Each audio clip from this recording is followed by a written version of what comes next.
والے آئے ہوئے ہیں ان کی باتوں کو سن کر اس پر عمل کی کوشش کریں.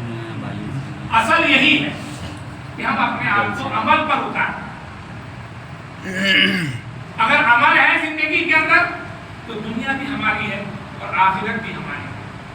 اگر عمل نہیں ہے تو دنیا بھی برباد ہے اور آخرت بھی برباد ہے. تو سمجھ میں بات آ رہی ہے؟ دنیا میں حضرت مولانا جنید اڑیسہ، حضرت مولانا جابر صاحب نے بولا اللہ مرتدہ ایک مرتبہ بہت درد مندانہ اپنے دل کے بھڑاس کو بول رہے تھے کہ آج امت کے اندر کمی اس بات کی ہے کہ کمانڈر موجود ہے، کمانڈر موجود ہے مگر سپاہی تیار نہیں. کمانڈر موجود ہے، سپاہی تیار نہیں. اس کی وجہ کیا ہے کہ اللہ والے آتے ہیں، ان کی باتوں کو ہم سننے کے بعد انسنی کر دیتے ہیں، اس پر کوئی عمل نہیں. تو جس کی وجہ سے ہمیں فائدہ نہیں ہوتا. اور یاد رکھیے گا اگر ہم سب کسی اللہ والے سے جڑے ہوئے ہیں، ہم کو اسی وقت کما حقہ فائدہ ہوگا جب اپنے آپ کو مکمل طور پر ان کے سامنے سپرد کر دیں کہ میری زندگی کا کوئی کام کہ ان کے مشورے سے نہیں ہوگا، ان کے مشورے کے بغیر نہیں ہوگا، کہ ہر کام ان کے مشورے سے ہوگا، ہر کام ان کے مشورے سے ہوگا. چاہے گھریلو زندگی ہو، ازدواجی زندگی ہو، چاہے مدنی زندگی ہو، چاہے اپنے کاروبار میں تجارتی معاملہ ہو. فرمایا اپنے شیخ اپنے پیر کے مشورے سے جب زندگی گزارو گے تبھی جا کر کے تمہارے دلوں کا رخ صحیح ہوگا. صحابہ کرام رضوان اللہ تعالی علیہم اجمعین کی پوری زندگی اٹھا کر آپ دیکھ لیں، ہر قدم پر پیارے آقا حضرت محمد مصطفیٰ صلی اللہ علیہ وسلم کا کردار، آپ کے اخلاق، آپ کے اعمال، قول اور فعل اللہ کے نبی صلی اللہ علیہ وسلم کے ساتھ بالکل ملتا جلتا پایا. وہ کیوں ہوا؟ اس لیے کہ انہوں نے اپنی پوری زندگی میں اپنی جان کی بھی قربانی دی، وقت کی بھی قربانی دی اور ساری چیزوں کی قربانی دے کر اپنے آپ کو مٹا دیا. کہتے ہیں نا مٹا دے اپنے ہستی کو اگر کچھ مرتبہ چاہے، مٹا دے اپنے ہستی کو اگر کچھ مرتبہ چاہے.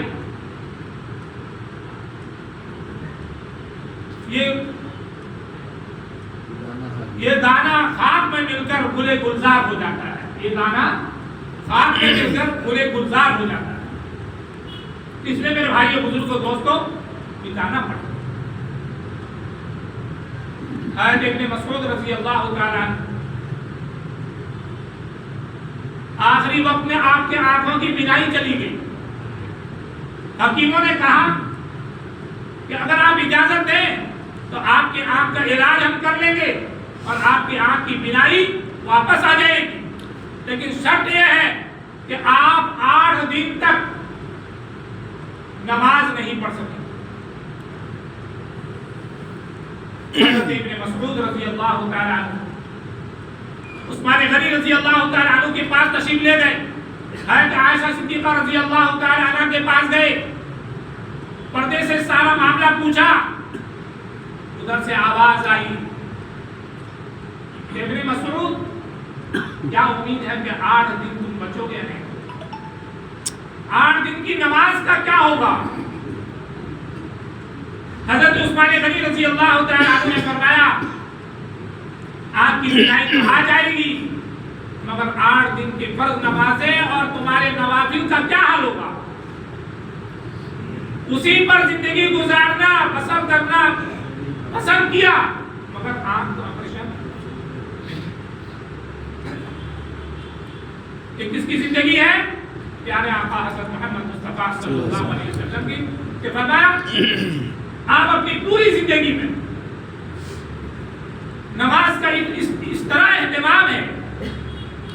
فرماتے ہیں حضرت حذیفہ رضی اللہ تعالیٰ عنہ فرماتے ہیں کہ ایک مرتبہ اللہ کے نبی صلی اللہ علیہ وسلم رات کے وقت میں نماز میں کھڑے تو مجھے بھی شوق پیدا ہوا. میں جا کر پیچھے کھڑا ہو گیا. اللہ کے نبی صلی اللہ علیہ وسلم سورہ فاتحہ کے بعد سورہ بقرہ شروع کر دی. پڑھتے گئے 100 آیت تک پڑھے. اس کے بعد میں سوچا کہ 100 آیت پر رکوع کر دیں. اس پر بھی رکوع نہیں کیے اور آگے پڑھتے گئے. سورہ بقرہ بھی ختم ہو گیا. حضرت حذیفہ کہتے ہیں یہ تقریباً 2.5 پارے کے آس پاس 2 پارہ 7 رکوع یا 8 رکوع. ایک رکعت میں پڑھنے کے بعد حضرت حذیفہ کہتے ہیں میں یہ سمجھا شاید رکوع کر دیں گے سورت کے ختم ہونے پر. اس پر بھی رکوع نہیں کی. سورہ عمران شروع کرو. پڑھتے گئے. حضرت حذیفہ کہتے ہیں اب میری ہمت نہیں رہی کہ پیچھے کھڑا. مگر دل میں یہ سوچا کہ زندگی میں یہ موقع ملے نہ ملے. پیچھے کھڑا رہا اور سورہ عمران کے ختم. ایک ہی رکعت کے اندر سورہ نساء شروع کر. سورہ نساء بھی ختم. سورہ مائدہ شروع. سورہ مائدہ کی ختم پر رکوع کیے جو تقریباً 6 پارے سے زائد. آج تو رمضان قریب ہے. 1 مہینے کے بعد رمضان آئے گا. مگر رمضان میں بھی اگر حافظ صاحب 2 رکوع یا 3 رکوع ایک رکعت میں پڑھ دیے تو آپ کی دن ملا جاتا ہے. میرے بھائیوں بزرگوں دوستوں ایسا کیوں ہے؟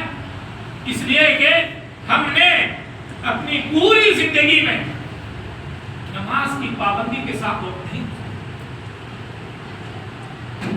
کافی دن ہو گئے ہمارا تعلق اللہ والوں سے ہے مگر صبح کی نماز کی جماعت کے ساتھ پابندی ہماری نہیں ہے.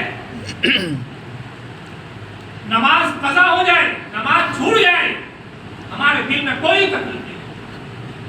میرے بھائی بزرگوں دوستوں, اللہ کے نبی صلی اللہ علیہ وسلم نے فرمایا قرۃ عینی فی الصلاۃ. نماز میری آنکھوں کی ٹھنڈک ہے. نماز میری آنکھوں کی ٹھنڈک ہے.